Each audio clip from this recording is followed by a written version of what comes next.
Hello बच्चों, स्वागत है आपका अपना प्यारा सा यूट्यूब चैनल जीवन संघर्ष क्लासेस में। बच्चों, आप सब कैसे हैं?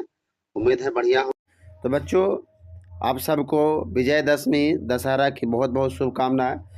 इसी बीच हम आपको लिए लेकर आए हैं चैप्टर 4। चैप्टर 4 है बच्चों, अर्धनारीश्वर चैप्टर है। इसके पहले हम चैप्टर 1 आपको दे चुके हैं यूट्यूब पर। चैप्टर 2 है, चैप्टर 3 भी हम आप लोगों के लिए अपलोड कर दिए हैं। तो बच्चों, जो नहीं देखे हैं वो जाकर अपना देख लीजिए और जितना हो सके वह वीडियो को शेयर कर दीजिएगा।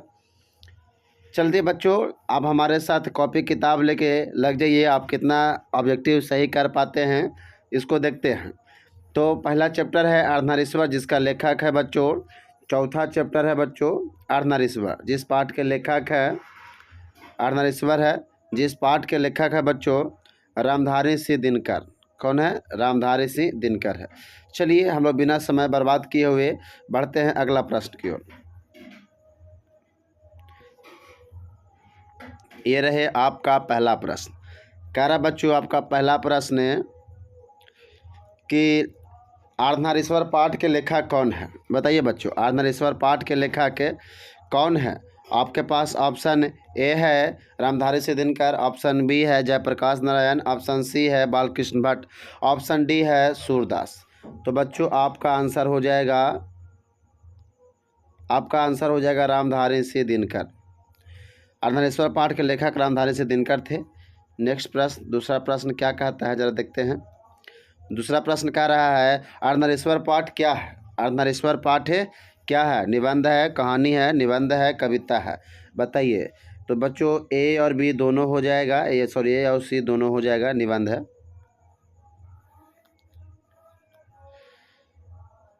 चलिए अगला प्रश्न है अर्धनारीश्वर पाठ में किसका कल्पित रूप है? बताइए बच्चों, अर्धनारीश्वर पाठ में किसका कल्पित रूप है?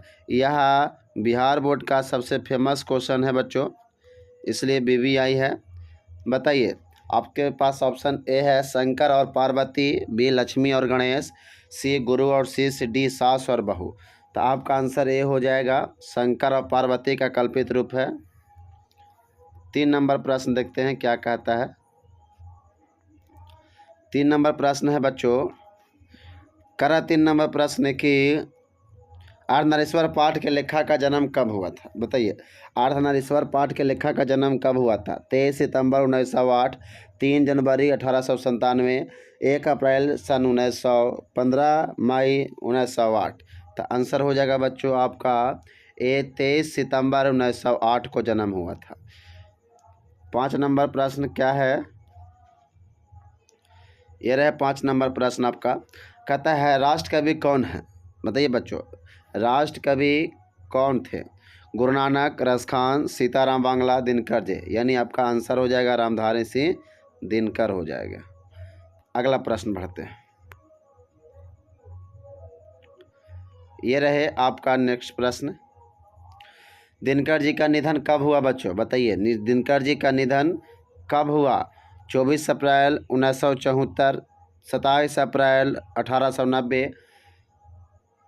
30 अप्रैल 1780, 1 जनवरी 1974। तो आपका आंसर हो जाएगा बच्चों कि 24 अप्रैल 1974 को। 7वां नंबर प्रश्न देखते हैं क्या कहता है। रामधारी सिंह दिनकर के माता का नाम क्या है? रामधारी सिंह दिनकर के माता का नाम क्या है? मनरूप देवी, सरस्वती देवी, या फिर मालती देवी, या फिर सोफिया देवी। तो बताइए बच्चों, आपका आंसर ए हो जाएगा, आपका आंसर ए हो जाएगा मनरूप देवी बच्चों। मनरूप देवी नाम था। आगे बढ़ते हैं। नेक्स्ट प्रश्न क्या कह रहा है? का रामधारी सिंह दिनकर के पिता का नाम क्या है? बताइए। रामधारी सिंह दिनकर के पिता का नाम क्या था? Option A Kamlesh Kumar, option B Ravi Singh, option C Diwakar Singh, option D Hiranand Vatsyayan. तो आपका आंसर ए हो जाएगा रवि सिंह था। आगे बढ़ते हैं 9 नंबर प्रश्न की ओर। ये रहे 9 नंबर प्रश्न। कह रहा है कि रामधारी सिंह दिनकर जी का जन्म स्थान कहाँ है? यानी रामधारी सिंह दिनकर का जन्म स्थान कहाँ हुआ था? सिमरिया बेगूसराय, बी भीखनटोला, सी रामनगर, डी पटना राजधानी। तो आपका आंसर ए हो जाएगा बच्चों, सिमरिया बेगूसराय में रामधारी सिंह दिनकर का जन्म हुआ था। 10 नंबर प्रश्न क्या कहता है, जरा देखते हैं। 10 नंबर प्रश्न कह रहा है दिनकर जी की पत्नी का नाम क्या था? दिनकर जी की पत्नी का नाम क्या था? आपके पास ऑप्शन ए है मायावती, बी है कमला देवी, सी है श्यामवती देवी, डी है निर्मला देवी। तो आपका आंसर हो जाएगा सी बच्चों, श्यामवती देवी इनके पत्नी का नाम था। 11 नंबर प्रश्न देखते हैं क्या है। 11 नंबर प्रश्न कह रहा है दिनकर जी मैट्रिक कब किए? बताइए, दिनकर जी मैट्रिक कब किए? ऑप्शन ए 1998, ऑप्शन बी सन 2000 ईस्वी, ऑप्शन सी 2014, ऑप्शन डी 1947। तो आपका आंसर हो जाएगा 1998 में ये मैट्रिक किए थे। आगे बढ़ते हैं।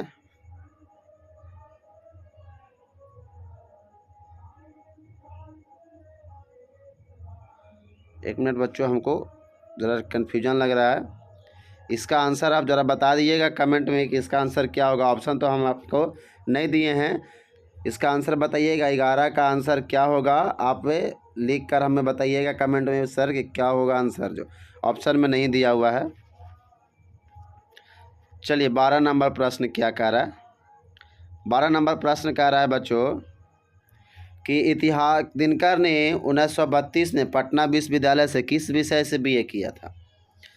दिनकर ने 1932 में पटना विश्वविद्यालय से किस विषय से बीए किया था?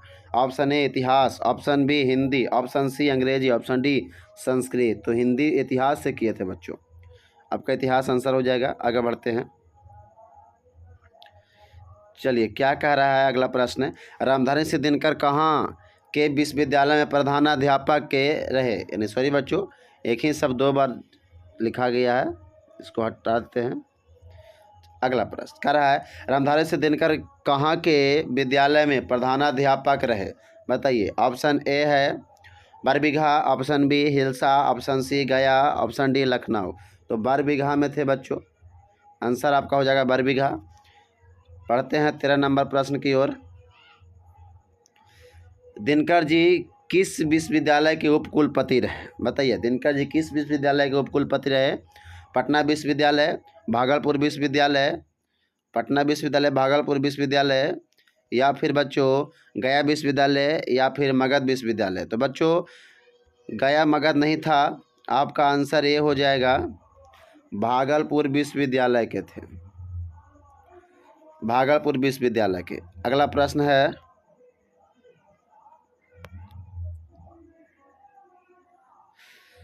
दिनकर जी किस विश्वविद्यालय के हिंदी के प्रोफेसर रहे? दिनकर जी किस विश्वविद्यालय के हिंदी के प्रोफेसर रहे बच्चों? बताइए, ऑप्शन ए बिहार विश्वविद्यालय, ऑप्शन बी यूपी विश्वविद्यालय, ऑप्शन सी गया विश्वविद्यालय, ऑप्शन डी मगध विश्वविद्यालय। तो बच्चों ये दिनकर जी हिंदी प्रोफेसर के, तो बिहार विश्वविद्यालय के हिंदी प्रोफेसर के थे बच्चों, बिहार विश्वविद्यालय के हिंदी प्रोफेसर के ये क्या थे? चलिए अगला प्रश्न 16 नंबर प्रश्न थोड़ा बड़ा है, छोटा कर लेते हैं। ये रहा, कह रहा बच्चों दिनकर की 1995 ईस्वी में कौन सी पहली कविता प्रकाशित हुआ? दिनकर जी के 1995 में कौन सी कविता प्रकाशित हुआ? ऑप्शन ए छात्र सहोदर, ऑप्शन बी छात्र जयदेव, ऑप्शन सी छात्र आंदोलन, ऑप्शन डी छात्र नौकर। बताइए, आपका आंसर ए हो जाएगा छात्र सहोदर। चलिए आपका आंसर ए हो गया छात्र सहोदर। 17 नंबर प्रश्न की ओर बढ़ते हैं। ये रहे 17 नंबर प्रश्न, क्या कह रहा है? दिनकर की 21 वर्ष की अवस्था में कौन सी पहली कविता प्रकाशित हुई? दिनकर की 21 वर्ष की अवस्था में कौन सी कविता प्रकाशित हुआ? ऑप्शन ए प्राणभंग, बी क्षणभंग, सी आजीवन, डी एक था गधा। तो बच्चों आपका आंसर ए हो जाएगा प्राणभंग प्रकाशित हुआ था। 18 नंबर प्रश्न की ओर बढ़ते हैं, क्या कहता है? 18 नंबर प्रश्न कह रहा है बच्चों दिनकर जी को संस्कृत के 4 अध्याय पर कौन सा पुरस्कार मिला?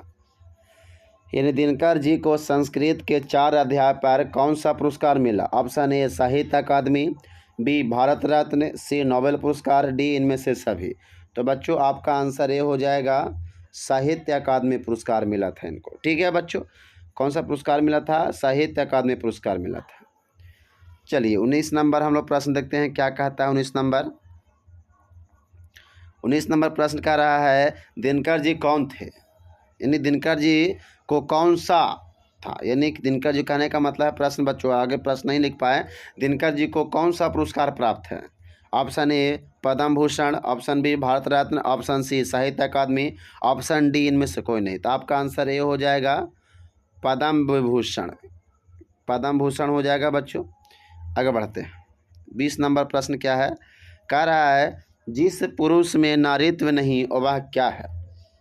20 नंबर प्रश्न है, जिस पुरुष में नारीत्व नहीं वह क्या है? ऑप्शन ए अपूर्ण, ऑप्शन बी पूर्ण, ऑप्शन सी खुशहाल, ऑप्शन डी दुखी। तो बच्चों जिस इस पुरुष में नारीत्व नहीं वह अपूर्ण है, अधूरा है। चलिए आगे बढ़ते हैं। 21 नंबर प्रश्न, दिनकर जी किस युग के कवि थे? दिनकर जी किस युग के कवि थे? छायावाद उत्तर युग, बी वैदिक युग, सी भारतेंदु युग, या फिर डी ऑप्शन नहीं है इसमें, देखते हैं आगे होगा डी ऑप्शन, द्विवेदी युग। बताइए बच्चों किस युग के थे? तो बच्चों आपका आंसर हो जाएगा छायावाद उत्तर युग के थे, छायावाद उत्तर युग। नेक्स्ट प्रश्न, प्रेमचंद कौन थे बच्चों? बताइए प्रेमचंद कौन थे? ऑप्शन ए कथाकार, ऑप्शन बी कवि, ऑप्शन सी निबंधकार, ऑप्शन डी गायक। तो प्रेमचंद थे बच्चों वह गद्यकार थे, यानी कथाकार थे। तो ये वाला बच्चों आपको पढ़ने के मिलेगा 11th में पढ़ने को मिलेगा पूस की रात, पूस की रात आपको 11th में मिलेगा। किनका है रचना? प्रेमचंद का ही है। चलिए आगे बढ़ते हैं। 23 नंबर प्रश्न क्या कह रहा है? थोड़ा प्रश्न बड़ा है, छोटा कर लेते हैं। ये रहे आपका 23 नंबर प्रश्न, जल्दी बताइए बच्चों क्या हो जाएगा 23 नंबर प्रश्न। 23 नंबर प्रश्न कह रहा है पुरुष रूप में वृक्ष बन गया पर नारी को उसने क्या बना दिया? कह रहा पुरुष से अपने आप को वृक्ष बना लिया और नारी को क्या बनाने के लिए छोड़ दिया? Option A Lata, B full, सी फल, डी इनमें से कोई नहीं। तो बच्चों वह लता बना दिया, नारी को लता बना दिया। आगे प्रश्न है 24 नंबर क्या है? 24 नंबर प्रश्न कह रहा है कामनी अपने साथ कैसी शांति लाती है? कामनी अपने साथ कैसी शांति लाती है?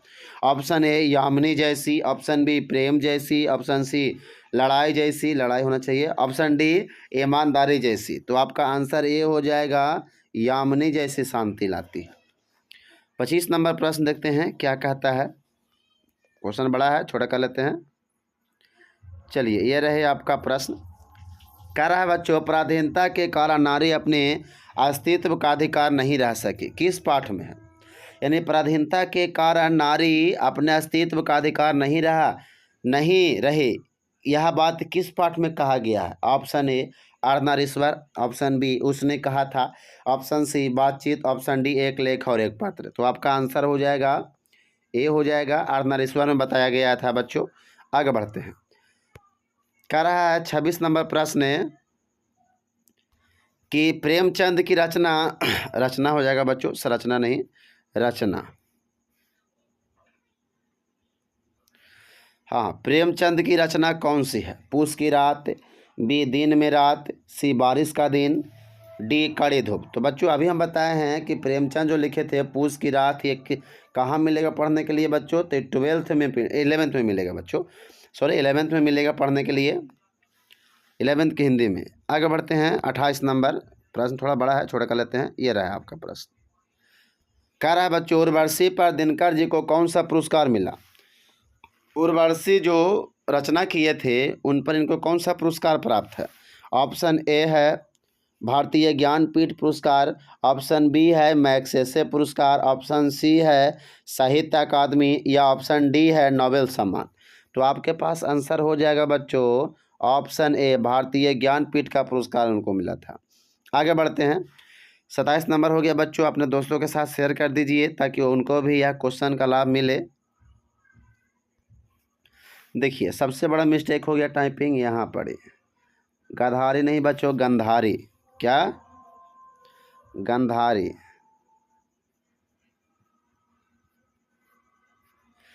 हाँ, ये रहा प्रश्न आपका, गंधारी कौन थी? दुर्योधन की माँ। 28 नंबर प्रश्न कर रहा है बच्चों, गंधारी कौन थी, अर्थात गंधारी कौन थी? ऑप्शन ए दुर्योधन की माँ, बी अर्जुन की माँ, सी कर्ण की माँ, डी इंद्र की माँ। तो आंसर आपके पास हो जाएगा दुर्योधन की माँ हो जाएगा। आगे बढ़ते हैं। 29 नंबर प्रश्न क्या कह रहा है? 29 नंबर प्रश्न है बच्चों, चलिए 29 नंबर प्रश्न क्या रहते हैं, रामधारी सिंह दिनकर की रचनाएं कौन कौन सी है? तो बच्चों देखिए रामधारी सिंह दिनकर की रचना कौन कौन सी है हम आपको बताते हैं। प्राणभंग है, प्राणभंग नहीं बच्चों, प्राणभंग है जो लिखे थे 1929 में। फिर रेणुका है जो लिखे थे 1935 में। फिर हुंकार है जो लिखे थे 1938 में। फिर रसवंती है जो लिखे थे 1950 में। रसवंती है जो लिखे थे 1950 में। उसके बाद है कुरुक्षेत्र जो लिखे थे 1946 में। फिर है रसीम रथी जो लिखे थे 1952 में। फिर है बच्चों नील कुसुम जो लिखे थे 1954 में। उसके बाद है आगे उर्वशी है जो लिखे थे 1961 में। परशुराम की प्रतीक्षा है जो कब लिखे थे? 1963 में। फिर है कोमलता और कवितत्व जिसका रचना किया 1964 में। अगला है हरि को हरि नाम जो लिखे थे 1970 में। इत्यादि और भी रामधारी सिंह दिनकर की रचनाएं हैं, रामधारी सिंह दिनकर की रचनाएं हैं। ठीक है बच्चों, आगे बढ़ते हैं।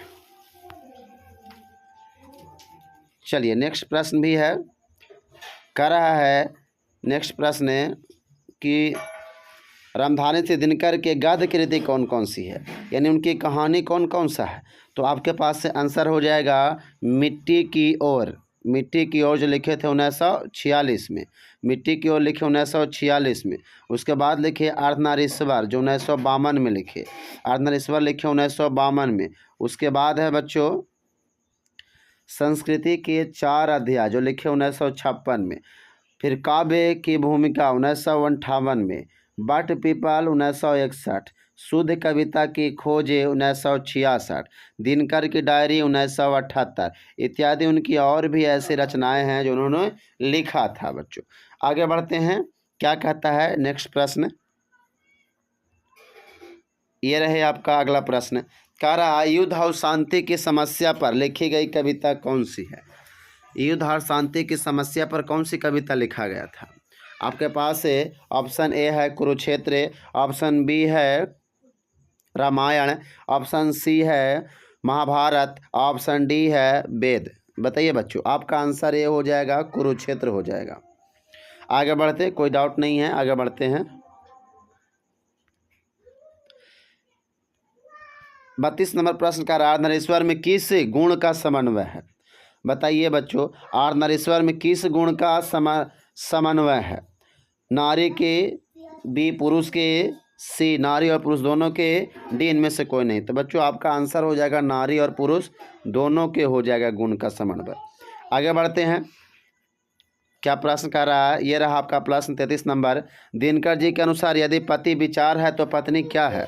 दिनकर जी के अनुसार यदि पति विचार है तो पत्नी क्या? तो बच्चों ऑप्शन ए भावना, बी बुद्धि, सी समझ, डी इनमें से कोई नहीं। तो बच्चों भावना हो जाएगा, पत्नी क्या है? भावना है। आगे बढ़ते हैं 34 नंबर।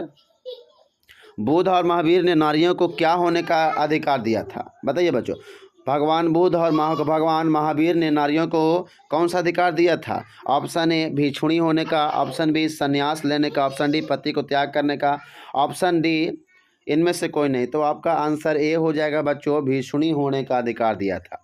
ठीक है ना। आगे बढ़ते हैं 35 नंबर प्रश्न। ये रहे 35 नंबर प्रश्न बच्चों।